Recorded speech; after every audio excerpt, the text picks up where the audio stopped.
Hi again then guys, and welcome to the last episode for the moment of Spirit of Le Mans, the review series where I'm evaluating the upsides and downsides of each purpose-built Le Mans prototype on Gran Turismo 6.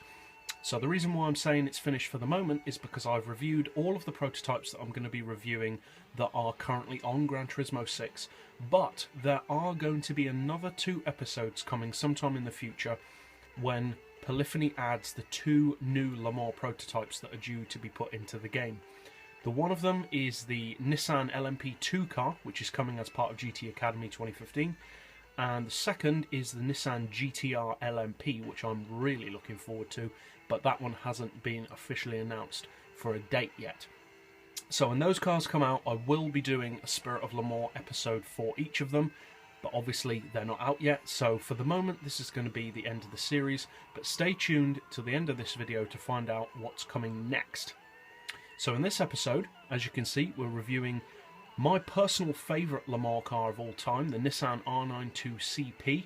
In many ways this car represents the end of many eras. It's the last of the hugely powerful turbocharged Group C cars. It's set phenomenal speed records, over 248 miles per hour on Fuji Speedway, which, considering the size of that track, is pretty impressive to get that speed on such a small, or a relatively small track. This car was unbeatable in the Japanese Group C series. Didn't actually win the Le Mans, unfortunately, but still a formidable opponent and a hugely popular car in the Gran Turismo series. So, what's it like to drive on GT6? Let's go to the track and find out. So, as we mentioned in our intro, the R92CP is one of the most powerful and one of the quickest of the prototypes that you can get on Gran Turismo 6. So surely, with all that power, all that torque, all that performance, it's going to be at a disadvantage on a city track. Well, not really, actually. You would expect it to be, and there is a bit of wheel spin with the R390. But overall, I have to say that it is much, much better to drive at low speeds than many of the other prototypes of the same power. The great thing about the R92CP, or one of the great things, is that the wheel spin is very manageable. It's very easy to counteract and to work with, and it's quite predictable. You know when it's going to spin the wheels, and it never really surprises you, which is good. The handling is very reliable. Now for acceleration, I'm going to give it a strong 5, and that's not surprising. It's one of the quickest prototypes, as we already said.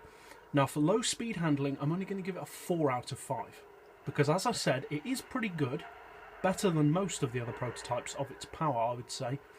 But I'm not quite giving it the maximum 5, because there are some prototypes which are better, such as the Toyota Hybrid, for low speed handling, and I just don't feel it would be fair to put this car on the same level as those cars when those cars are clearly better.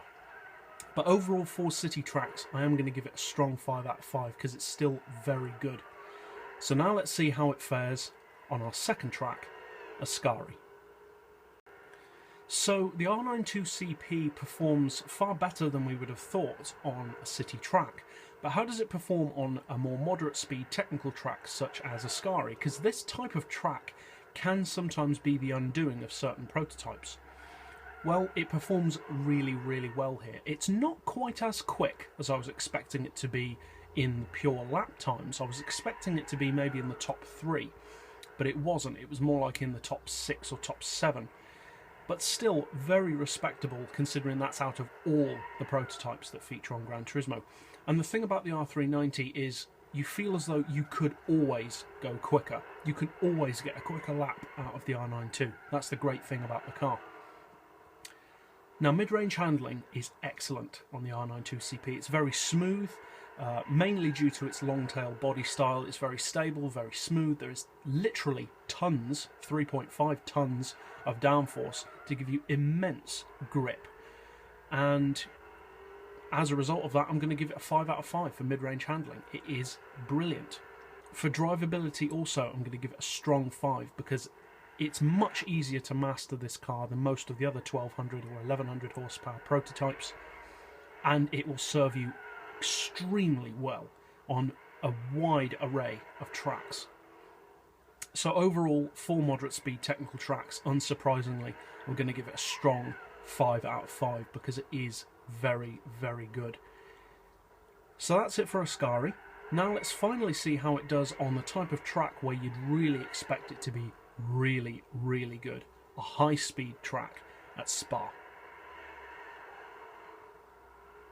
Now, although, as we said, the R92CP is pretty good on city tracks, very good on moderate speed technical tracks, it's really on these high-speed tracks that this car really, really shines. It is such a good high-speed Group C prototype, and a prototype in general as well. It's amazingly good for high-speed tracks.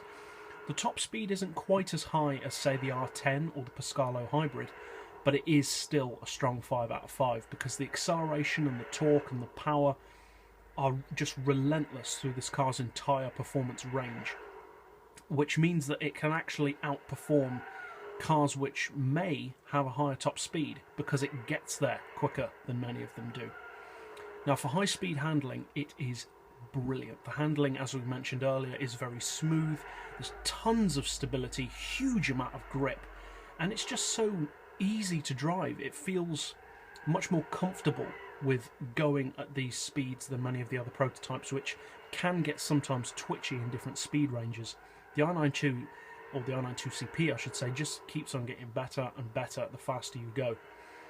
So for high-speed tracks, obviously it's going to be a strong 5 out of 5, and for high-speed handling as well, a definite 5 out of 5.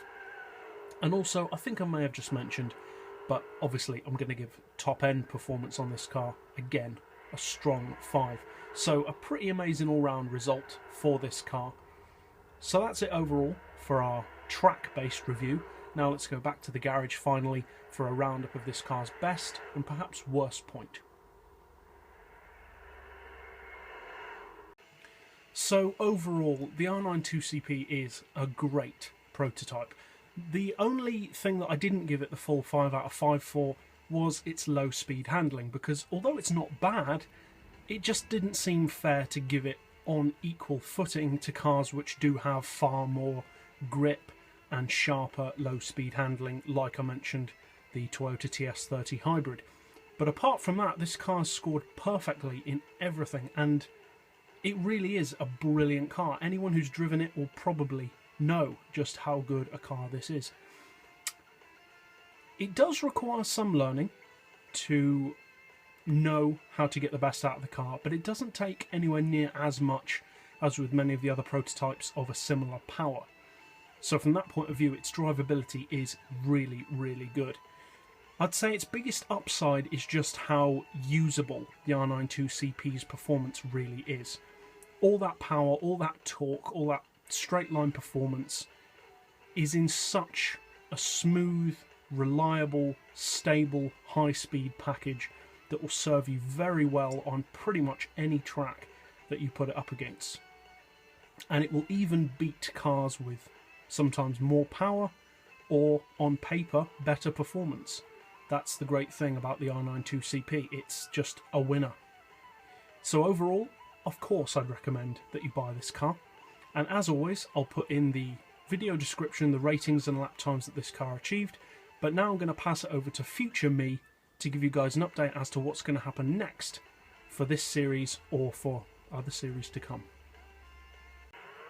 So basically, as I mentioned at the start of this video, the Spirit of Le Mans series has pretty much come to an end. There is going to be at least 2 more episodes when Polyphony releases the 2 new Nissan LMP prototypes.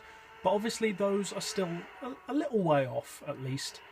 So in the meantime, I wanted to keep this kind of review vibe going for you guys. And one of the second, well, not necessarily the second most popular, but one of the most popular categories of car on Gran Turismo is, of course, rally cars.